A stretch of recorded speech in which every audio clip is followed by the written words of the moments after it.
6 करोड़ हो चुकी है।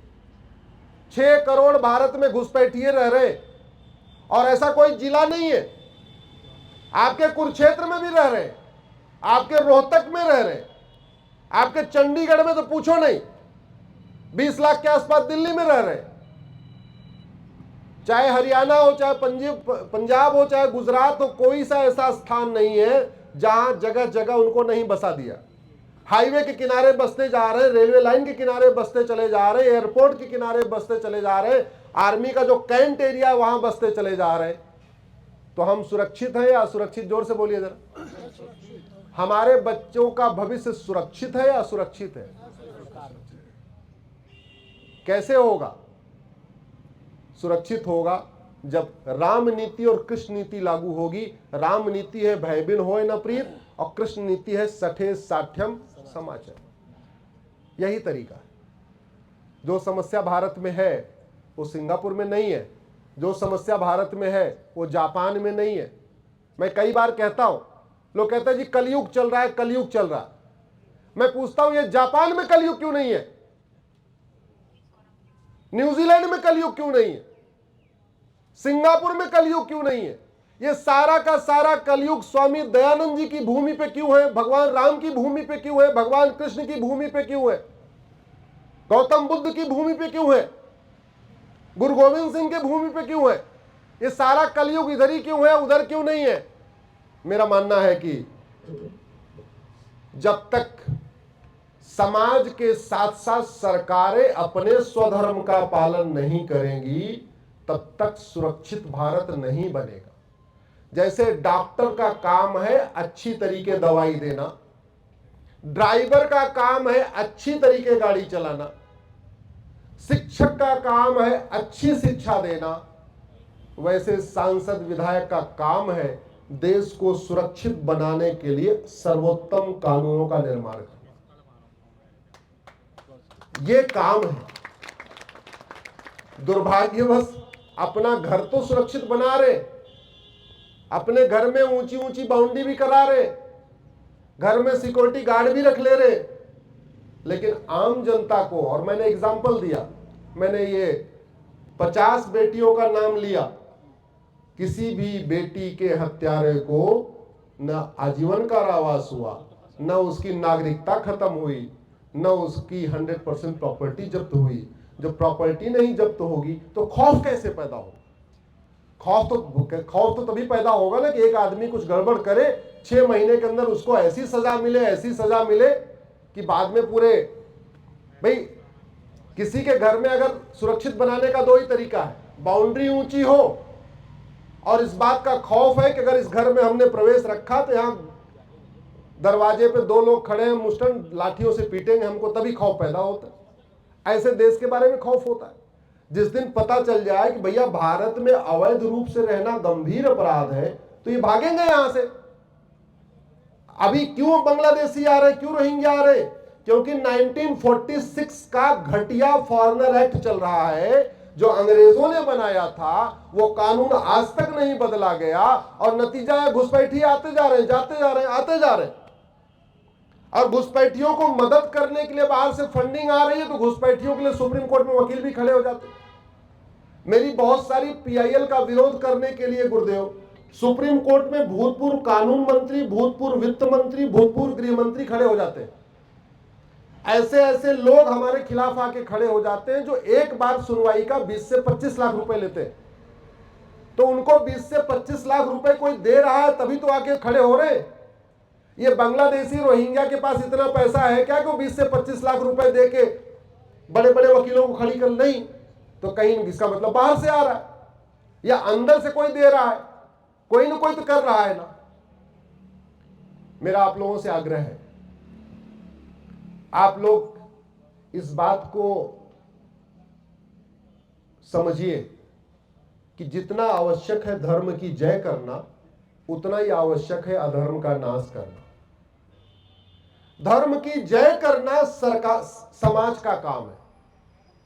धर्म की जय करना हमारे धर्म गुरुओं का कार्य है। यज्ञ करना धर्म की जय है, गौशाला चलाना धर्म की जय है, गाय को पालना धर्म की जय है, धर्मशाला खोलना धर्म की जय है, लंगर लगाना धर्म की जय है, लेकिन धर्म की जय करने से अधर्म का नाश नहीं होता।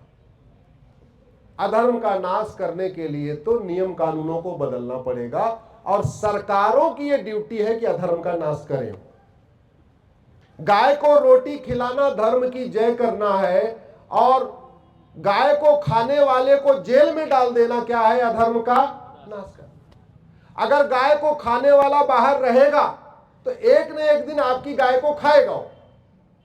तो गाय तब बचेगी जब आप गाय को रोटी खिलाएंगे और सरकार गाय खाने वाले को जेल में डाल के रखेगी। यही तरीका है, नहीं तो गड़बड़ हो जाएगा।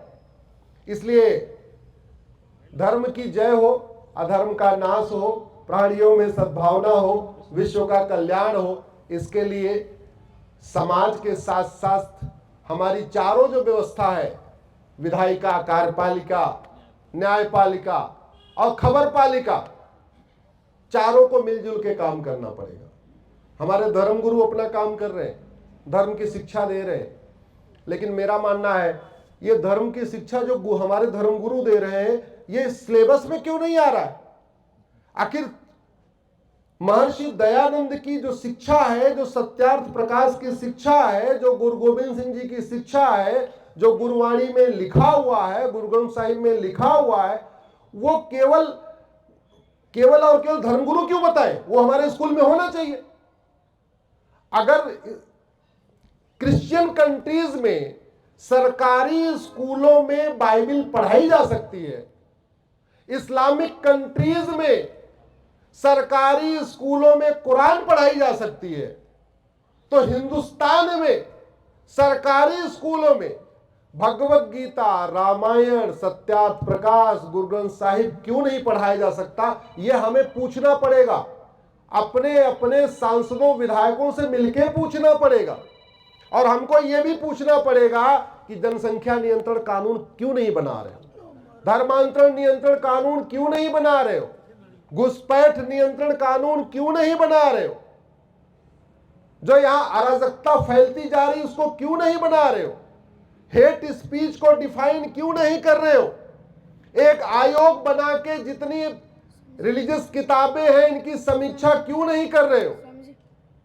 मेरा मानना है समाज को जागने की जरूरत है, आप सबको भी जागने की जरूरत है, आप सबको इस पे चिंतन करने की जरूरत है।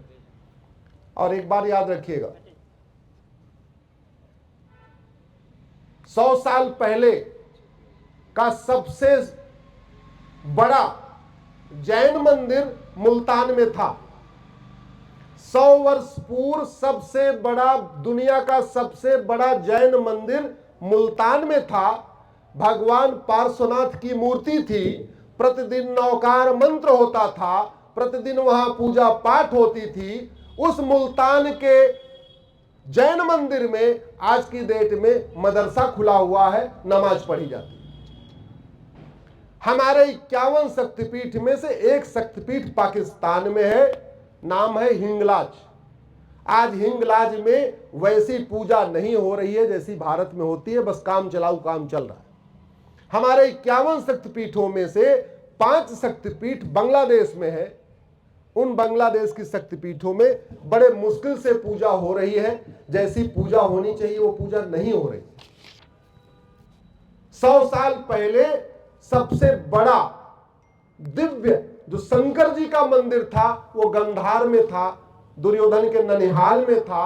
आज की डेट में वो अफगानिस्तान बन चुका है। 1805 में पंडित नंदराम टिक्कू जो कश्मीरी ब्राह्मण थे वो अफगानिस्तान के प्रधानमंत्री थे।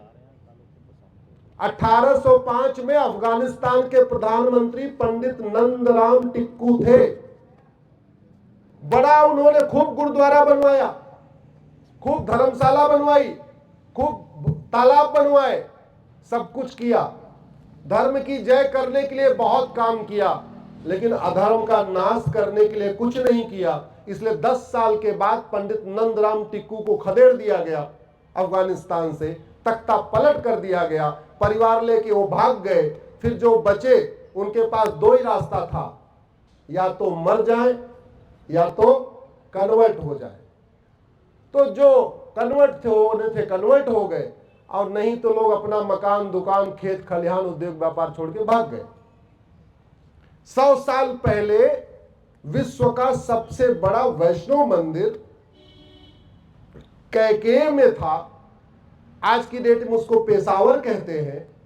उस पेशावर में न वो विष्णु जी का मंदिर बचा है, न विष्णु जी के भक्त बचे।